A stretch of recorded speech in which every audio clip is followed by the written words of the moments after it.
Hi everybody and welcome to English Digest. I'm Pat. And I'm Elsie. And today we're going through our writing unit and it's a picture writing unit.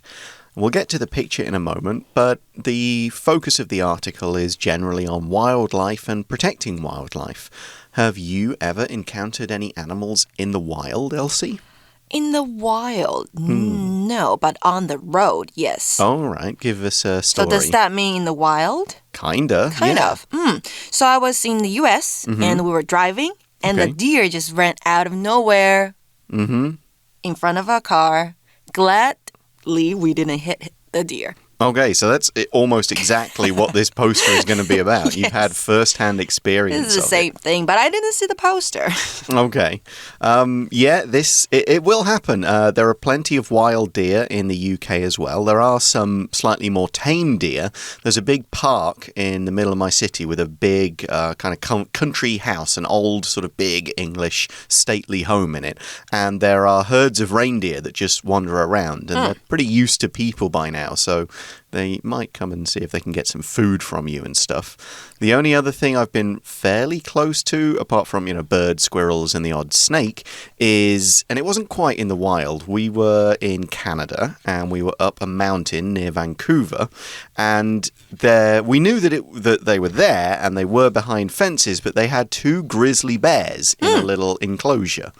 And we're walking around it, seeing like, oh, can you see it? Where is it? And suddenly it pops out of the trees and comes walking down towards us. And like, oh, that's a big bear. And that's like only about 3 or 4 feet away from us, if that. And I could probably touch it if I was stupid enough to.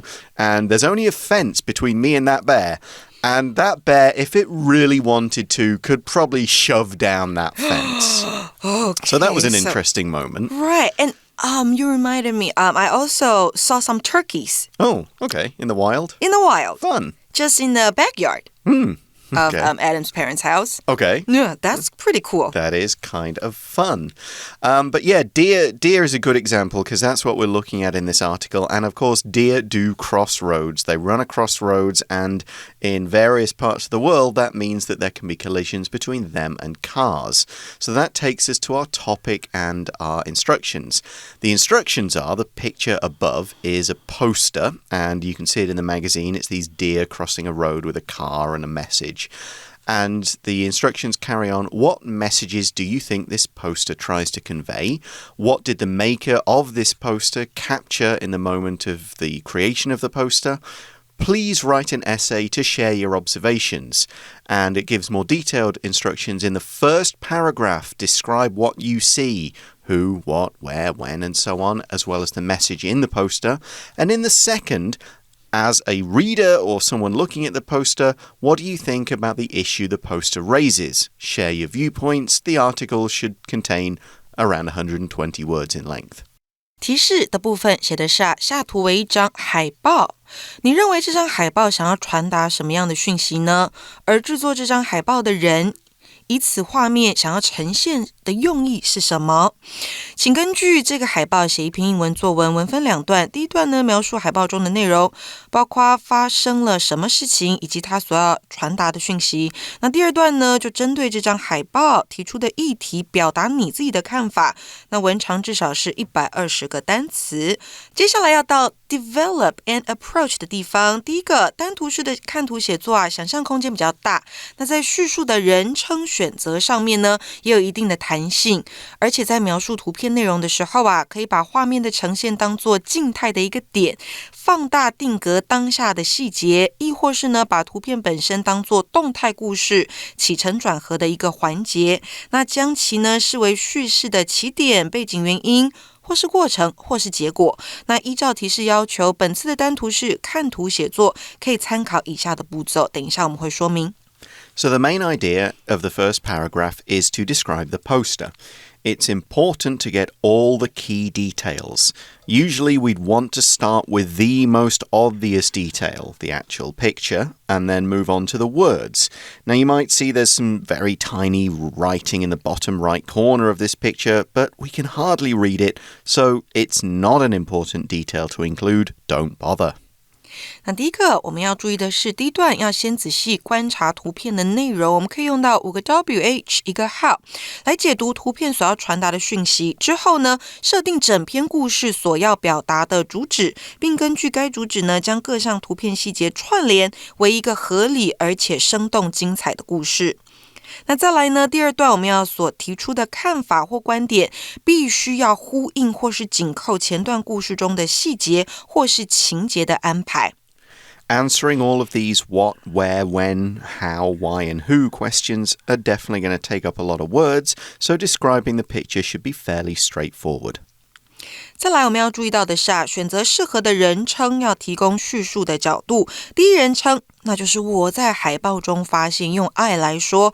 第二人称的话呢，那你可以说 You， 你会在海报上看到。第三人称也是可以的哦，就是这张海报上呈现了 The poster shows。 那再来本次的2篇范文都是用第三人称的叙事角度，等下同学们可以参考，他们用这个叙事角度来描述图中所发生的事件。Yep, those are useful points, and also you'll be using present tense to describe the poster, and probably present tense to give an opinion about it. If you do want to refer to an actual past event or experience in the second paragraph, that's when you use your past and present perfect tenses.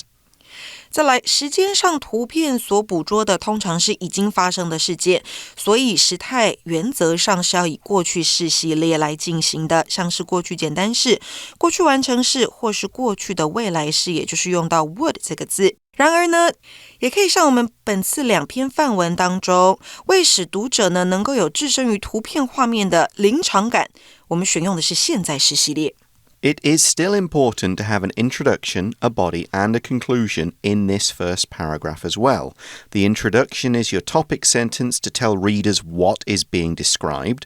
Your body contains all the details, starting with the most important and then going to the least important, and then you can give an overall feeling about the poster in a concluding sentence. 是的，第一段呢，我们就要有起承转合在里头哦，包括了 introduction, body 还有 conclusion。那 body 的部分要有图片的细节，从最重要的到最不重要的都可以纳入。然后呢，可以再说明你对此海报大概的感受，来当做第一段的 conclusion。And the same is true for the second paragraph you're writing. You still need to give a topic sentence to introduce the second paragraph, generally saying what you think about the poster.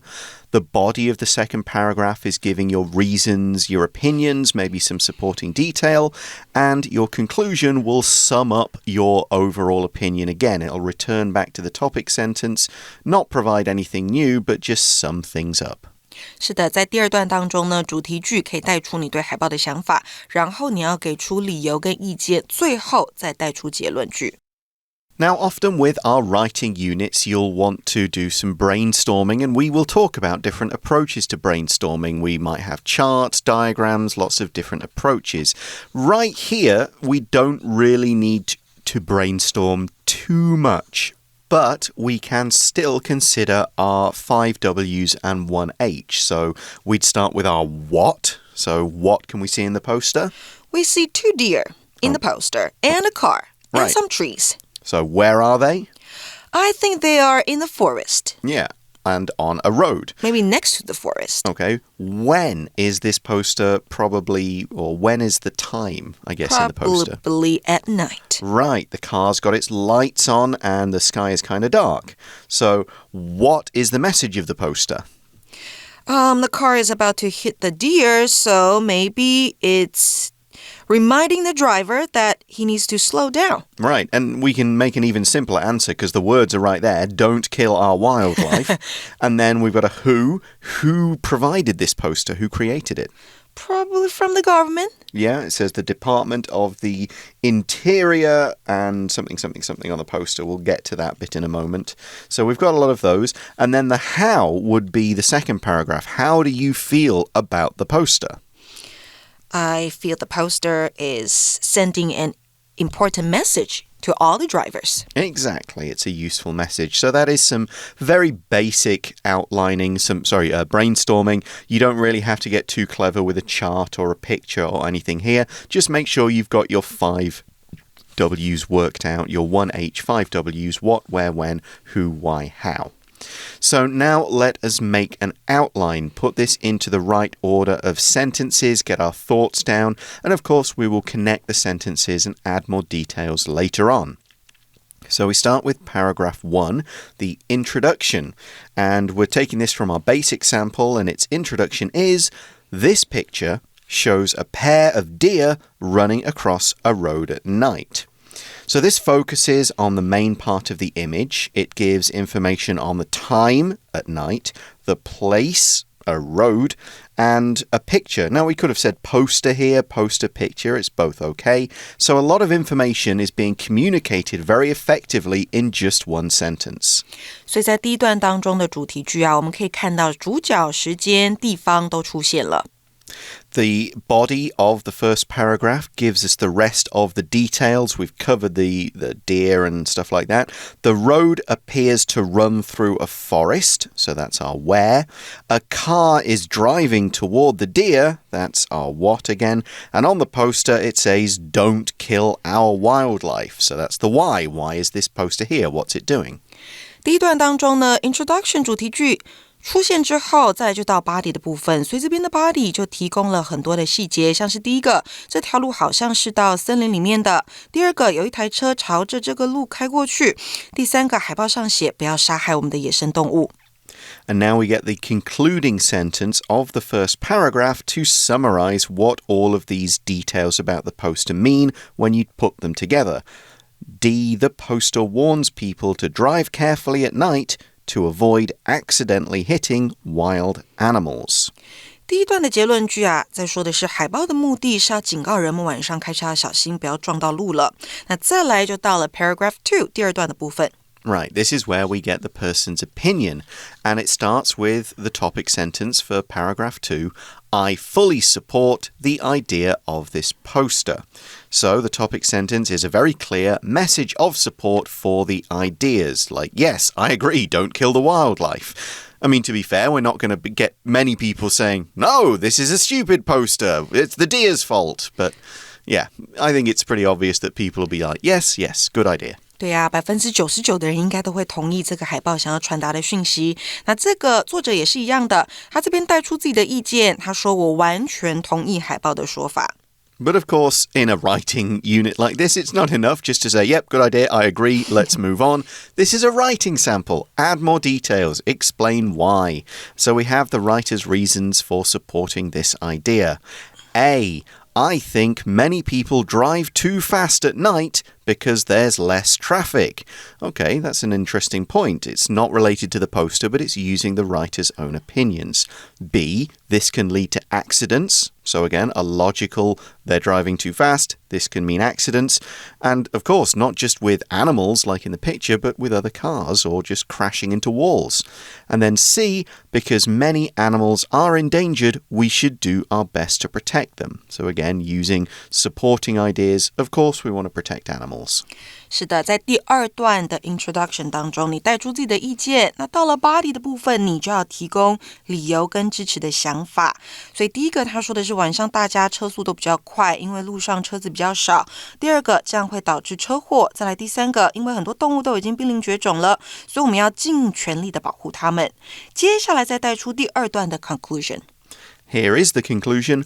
Hopefully, people will pay attention to this poster's message and drive more carefully at night. So in the paragraph, the author has explained a little bit about why the poster has used the images it has.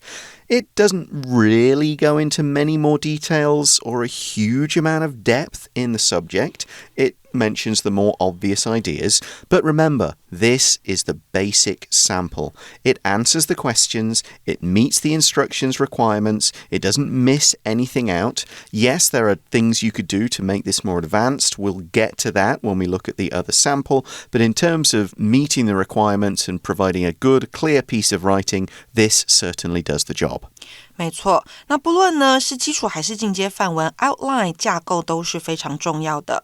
Right, the outline, you add details to it, you add transitions between your sentences when you turn it into a full essay.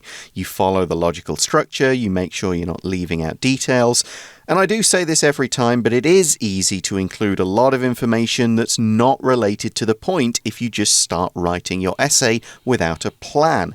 The outline is a necessary step. You use it to plan. You use it to see, oh, I've got too much here and not enough here. If you don't plan, you go, oh, I've just written like 120 words for my introduction. Oops, I've written no description about the picture. Oops, I forgot that bit. You'll see that in your introduction. It's easier to correct your introduction than it is to correct your essay, so do an outline. We're now going to take a short break, and when we come back, we'll be looking at our two samples.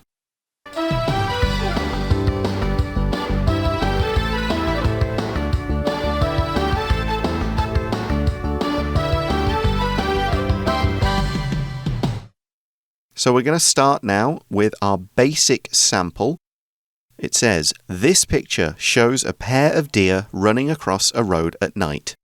The road appears to run through a forest. A car is driving toward the deer with its lights on. The words on the poster say, "Don't kill our wildlife." This poster was issued by the Department of the Interior National Park Service.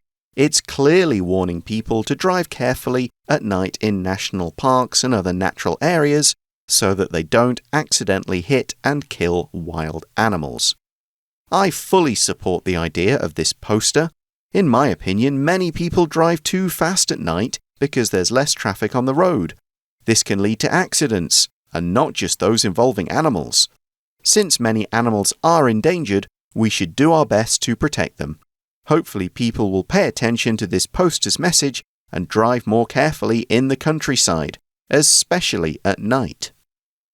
OK， 在我们的基础范文当中啊，除了刚刚我们在架构上面提到的点，它都有写上去之外呢，还有几个很重要的用法，像是第一个，我们看到 appear to 加上原形动词，那代表的是看起来、似乎。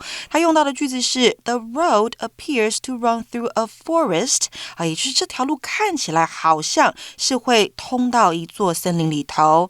那再来第二个。issue 这个字也用在我们的文章里面，它代表的是发行。那在文章当中呢，是用被动 The poster was issued by 代表海报由所发行。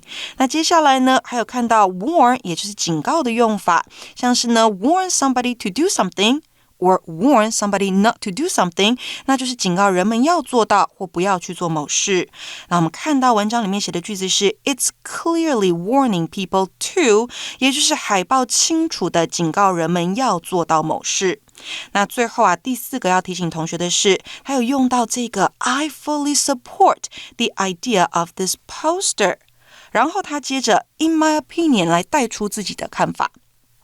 Right, issue is not often seen as a verb, but it can be used as one, and it's usually for something a bit more official. The government issued guidelines, the Weather Bureau issued their forecast. It means to put it out there in public. It's kind of similar to the word publish in some ways, but it doesn't always have to involve written material. A few other things to note. You can see that we've left the things like Department of the Interior National Park Service. That's been left out of the outline because, it's on the poster, so you don't really need it in your outline. You just throw it in as an extra sentence. You'll also see that a bunch of adverbs end up in the final article that aren't in the outline. Clearly, accidentally, a few other things like that. Because you don't need to write full grammatically detailed sentences in your outline. Keep the outline brief, add the adverbs, transition words, and other things later. 是的，在架构当中啊，其实你不用很注意你的文法或单字，因为呢，你的重点是要把所有的想法都写下来。那到了这个文章里头的时候，你再去注意到这些用法。So let's now move on to our advanced sample. This appears to be an official poster issued by the Department of the Interior National Park Service. On it, a mother deer and a fawn are leaping across a road that winds through a forest. It is nighttime. However, a car is hurtling toward them, its headlights glaring. The implication is that it will run down and kill the helpless animals. Hence the message on the poster, "Don't kill our wildlife." It's obviously reminding people to drive carefully at night so as to avoid killing animals that live in the national parks.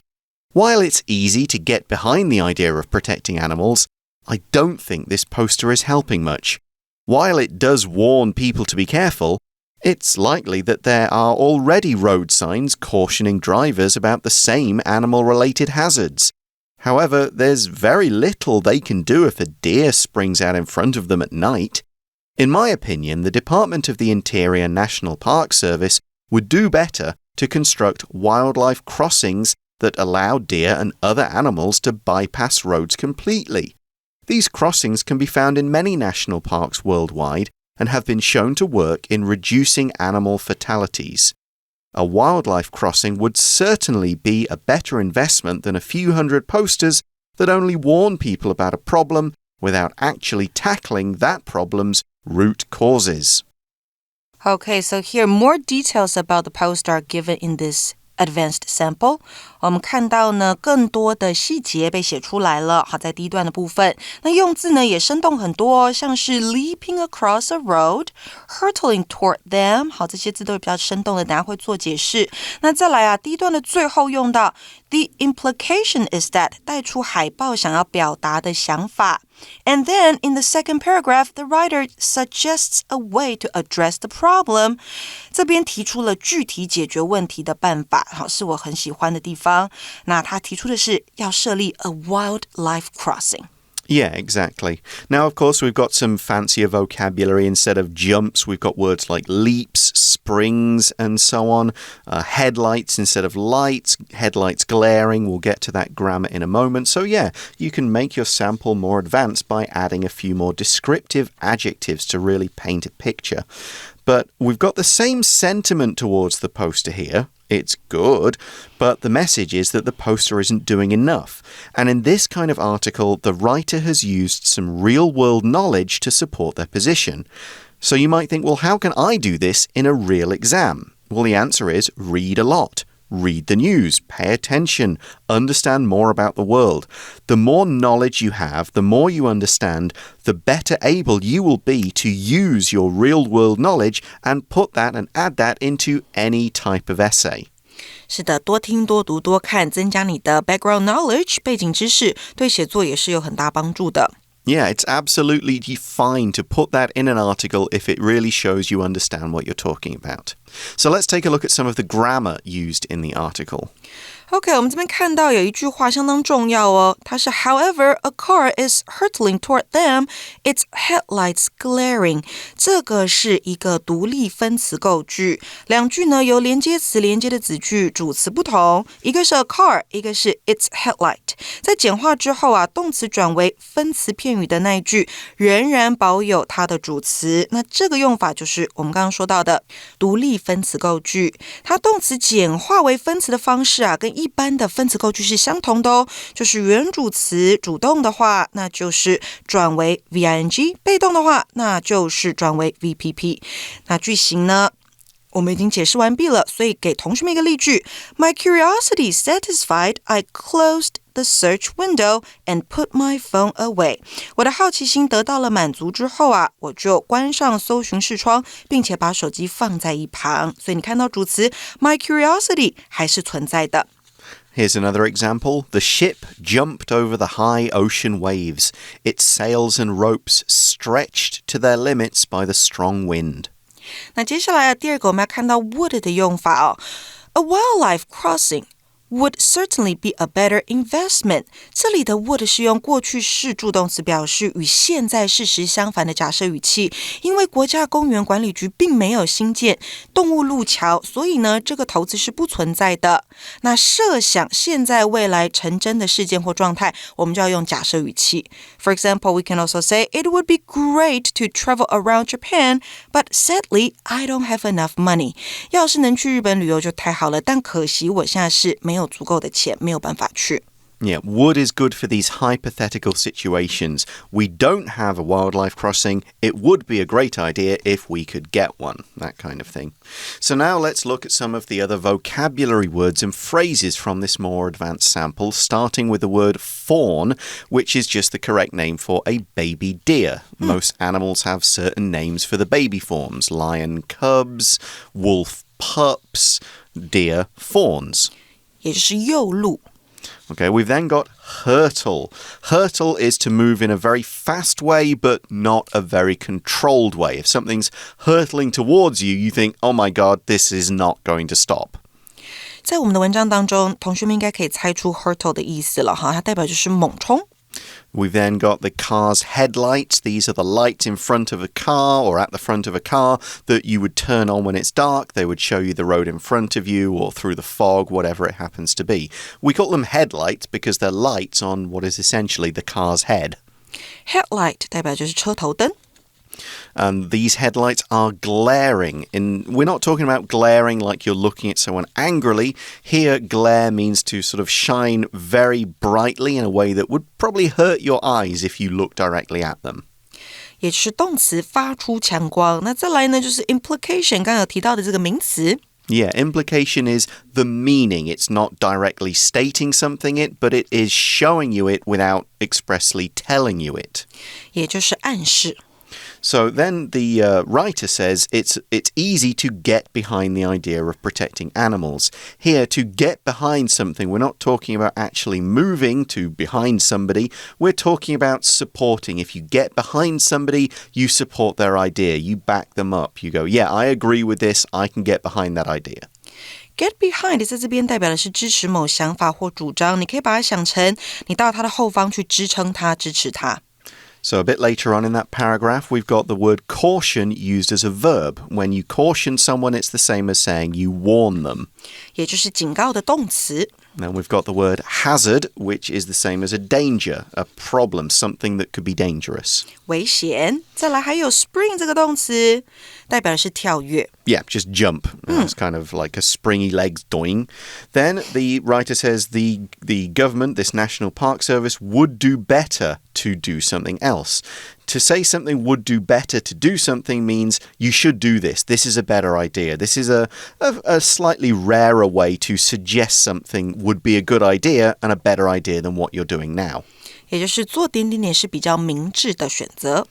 And then we've got wildlife crossings, which are the main theme of this second part of the article. You might have read this in our magazine in the last few months. Wildlife crossings are these special areas where animals can cross over, under, or through roads without actually walking on the roads.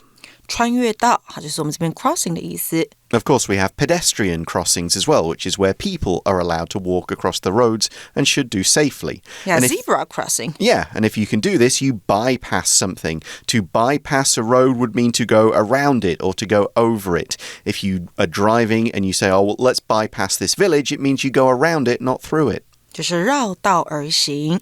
And these will help us avoid fatalities. A fatality is a death, or it can be used to mean a serious injury, but generally a death. Fatality 代表就是意外死亡，那它是一个名词哦，特别小心。And the final one is saying the poster doesn't really tackle the problem's root causes. Here, tackle means to deal with something, to find a solution to a problem. Tackle a problem 那就是处理一个问题，也可以说 address the problem 或者是 deal with the problem. Yeah, and of course the problem here is that it's difficult for roads and animals to live side by side. That's the problem. A poster doesn't fix that problem, it just tells you about it. But a wildlife crossing would hopefully actually fix it. And that's why the second writer says this is what you should do. The poster is fine, but it doesn't really accomplish much. But that is the end of our article. Thanks very much for staying with us for this one. Hope you learned something useful, and we will see you next time. For English Digest, I'm Pat. I'm Elsie. Bye-bye. Bye-bye.